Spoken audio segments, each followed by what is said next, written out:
He always had a big grin. It was as wide as his face, Leary recalled. My mother liked him. He was very popular. He was like a little imp. Leary said hello to the priest, received his friendly tap across the shoulder blades, and didn't focus on Geoghegan again until the summer. The rectory groundskeeper was Leary's friend, and Leary helped out a couple times a week, raking freshly mowed grass or gathering hedge clippings in a wheelbarrow.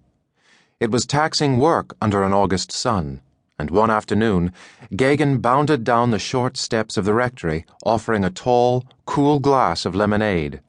Leary thanked the priest, but demurred. He didn't like lemonade. But the priest insisted, and sweetened the offer. He had a wonderful stamp collection that the boy might enjoy. Soon the priest and the boy were upstairs in Geoghegan's room at the rectory. Leary sat in a large leather chair in the middle of the room, and the priest handed him an oversized book that contained the stamp collection. The priest went to the back of the room, keeping up a constant reassuring patter. The collection did not hold the boy's interest, but Geoghegan pressed the matter. He said, "Here, I'll show you a few things." And he had me get up, and he sat down and I sat on his lap, said Leary. The priest placed his hand on Leary's knee and started turning pages that were a blur to the boy. Geoghegan told him that his mother had suggested the visit, but still, Geoghegan said, they should keep it a secret.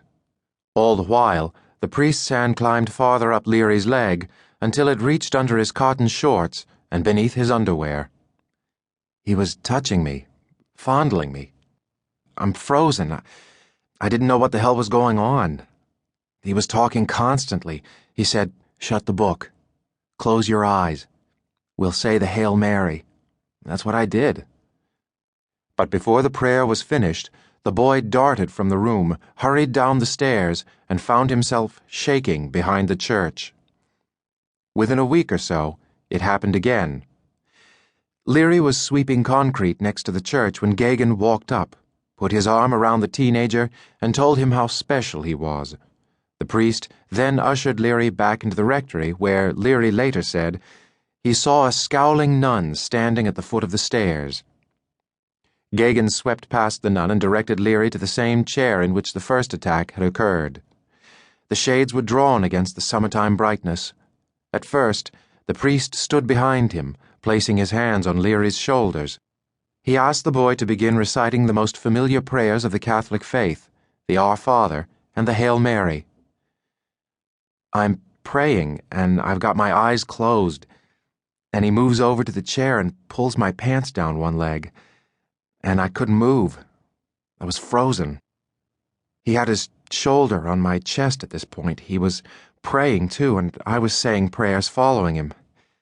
I'm shaking. I felt very, very strange. I couldn't do anything.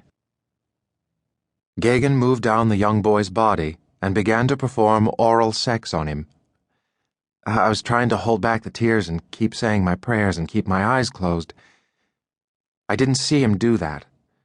I remember being pushed back in my chair. The assault did not last long, perhaps only a minute, Leary estimated, before it was interrupted by a sudden commotion. Geoghegan stood straight up.